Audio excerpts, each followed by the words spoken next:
This is Morning Express well, it is now 7 o'clock Kenyan time, but just a recap of a phenomenon that was taking place earlier on, and we had the solar eclipse, which in some areas was a total solar eclipse, and I believe we have shots of that showing on the screen right now, and well, that took place earlier on, and of course it's one of those phenomena that take place once in a while, and there's certain areas that received a total cover of the solar eclipse. So a phenomenon which of course we shall give you details as we carry on. But now it is time for the newsroom, where we discuss some of the big topics and the headlines that have been taking place. And I'll go straight to introducing the panel that we have this morning.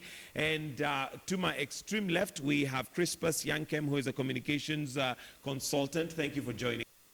We also have Mwenda Kilemi, who is a lecturer at the University of Nairobi Communications Department. Thank you for having me. And thank you for joining us. And last but not least, we have Professor Orina, who is a media communication lecturer in the Technical University of Kenya. Thank you. Later on, hopefully we might have Paul Wafula, who is an editor with The Standard, also joining us, but he's running a little bit late. But we'll start nevertheless.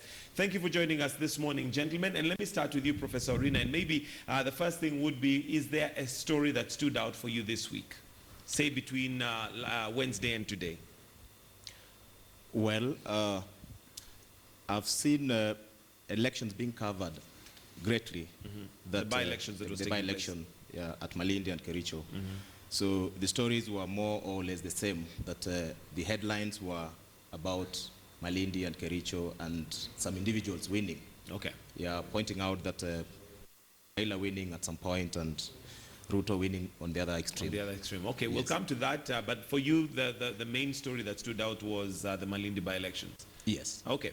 Mwenda Kilemi? For me, the main story that stood out was, or the theme was IEBC. From their coverage of the actual results to things that they could not control, such as the violence outside of the polling centers, intimidation. Also, the Chicken Gate scandal and the boss being grilled yesterday. Okay. So IEBC was on my mind. Okay. Yeah. When Crispus? Thanks, Mike, and good morning. Morning to you. There is a new man in town in the name of James Matt. Say hi to him. I shall do that. But anyway, on to serious matters. I think, like I said last week, the by-elections were billed to be dress rehearsals for next year's election. I think pretty much actually that came to pass. To me, the by-elections were important and the coverage was superb. Okay. Yeah. Now, out of the stories that's what stood out, and possibly that's what was reported, are there certain stories that possibly should have been on the headlines that maybe took a back burner because of the by-elections? Anything maybe like the Chicken Gate scandal, anything that maybe you think should have had more front page coverage as opposed to the by-elections? I think looking at Thursday through to Tuesday or through to today, the coverage has been impressive, and my understanding would be we should have taken some bit of time actually to address the issues that came with the release of KCSE results, but not to fault the media on this one. I think it is important for us to appreciate the strides that have been made ever since we were here last week. And for you to appreciate actually what goes into coverage of this magnitude, particularly by-elections or high volatile by-elections like the ones we saw in Kericho and Malindi, you must have been in a newsroom for you to understand actually what really goes on and the kind of preparation that is required and the energy. These are high energy sucking activities, and we must say kudos to the reporters that ensure that we were kept up to breast by the minute, up-to-date updates, blow-by-blow accounts of the whatever was happening in Kericho and Malindi. So, Michael, on that one, I think USCO, I would appreciate the strides that were made. Okay. Yes. Mwenda Kilemi, is there anything we may have left out? Regarding the elections or? No, not into the elections, but is there maybe a story that could have taken more, given that it was overshadowed by the by-elections? I think something that needs coverage is the ongoing push for better education and education reforms by the minister or cabinet secretary. He's doing a lot of things, from saying that they're going to look at closing down satellite campuses, to how the results were given out, to the process of taking an exam. He's been doing a lot, and I think more coverage needs to be done to look at what he's doing. Also, there was a case revolving former MP Kabogo and Mercy, I think Mercy Kieno. It was closed. So I think that would have been a big story, because it was a big issue when it happened about 5 years ago. And it goes to talk about the issue of the judiciary. The DPP came out and said that his biggest stumbling block is the judiciary.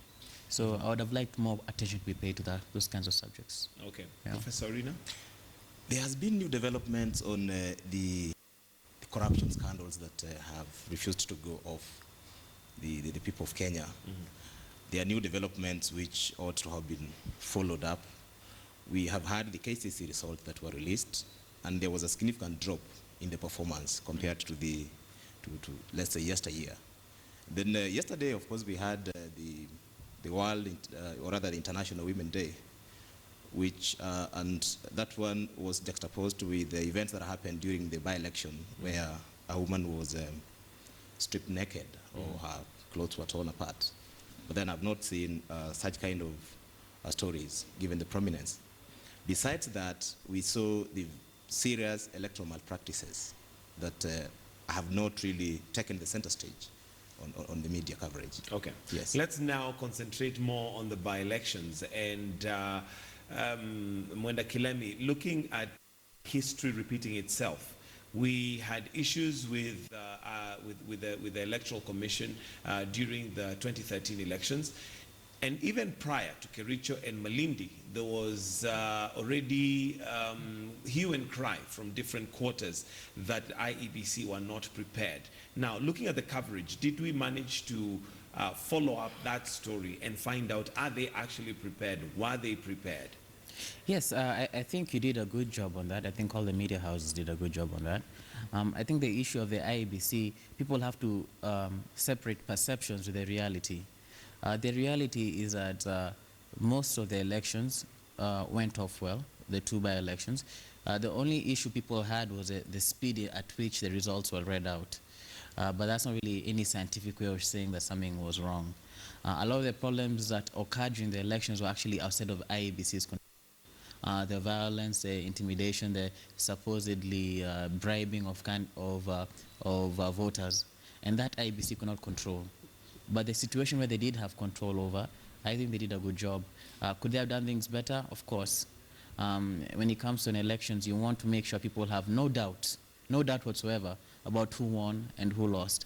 Some people start asking questions about the speed at which results were read out, the mechanisms that's used, how the results were being posted on the websites. But now, shouldn't that be where we come in to actually make it clear, even if the speed was extra fast, yes, and something maybe we're not used to, yeah, can't we then come out and actually report that it is fast, and looking at it, it is credible or not credible? It is a developing story. Sometimes maybe some people in this panel will be a bit too critical on the media.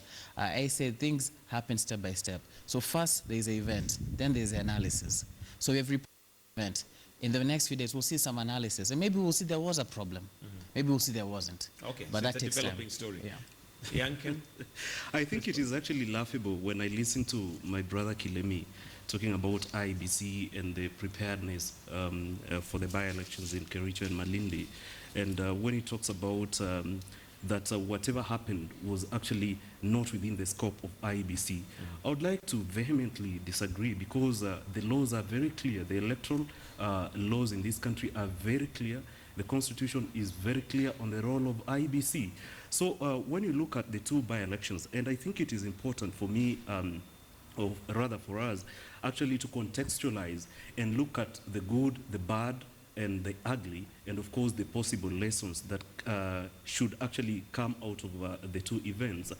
IEBC must be faulted for the fact that actually gross violation of every law that this country has. And it makes nonsense the fact that Kenyans actually went to a referendum to vote for this constitution. So looking at whatever, what laws were broken? Looking at what was happening in Kericho, I can tell you it is not well in order for a CS to go on the campaign trail and pretend that he's not a politician. I'm talking about the energy CS, Charles Keter.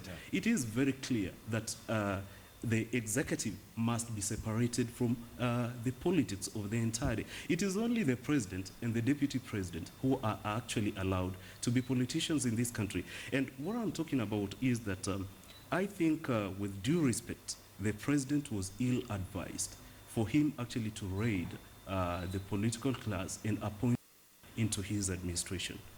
I think you're getting out of the topic.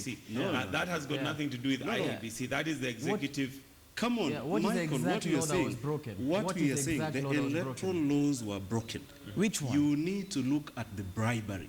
IEBC should be able to tell us what really went wrong. IEBC must be able to crack the whip on those fellas who are bribing voters.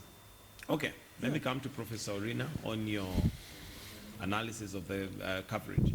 The fact that elections were done, yes, we had the 2 months campaigning period, then we had, voter verification, then we had the actual voting, and then winner and losers declared. To that point, well, IBC did something. However, they were not well prepared. But then, when you look at the by-election... Before you carry on, when you say they were not well prepared, what informs that idea that they were not well prepared? The fact that we had situations almost getting out of hand and they could contain it. That we had, allegations of bribery, which was covered in the media, in the full glare of action was not taken immediately. I would have expected that probably, IBC would have even given a statement, which probably did not come out so loudly or so clearly. But then to that effect, they did their work. However, when you look at the by-election at Malindi and Kericho, it was given overly a lot of energy and coverage. Like my colleague said, that it was high voltage. That we saw our sister country, Uganda, go into elections the other day. We did not have as much as much energy and vigor. So in Malindi and Kericho, for the mere fact that the media tried to make it look like it was, the use of idioms like it's a do or die, it's a make or break. It's heightened a lot of tension. It was tensional, and it was like this is the last bit that DP Ruto had to, Stamp his authority over the Kalenjin vote. So it really was overly covered, and I think to that effect, therefore, IBC was also caught off guard. Probably did not prepare on the veracity of the voting. Okay.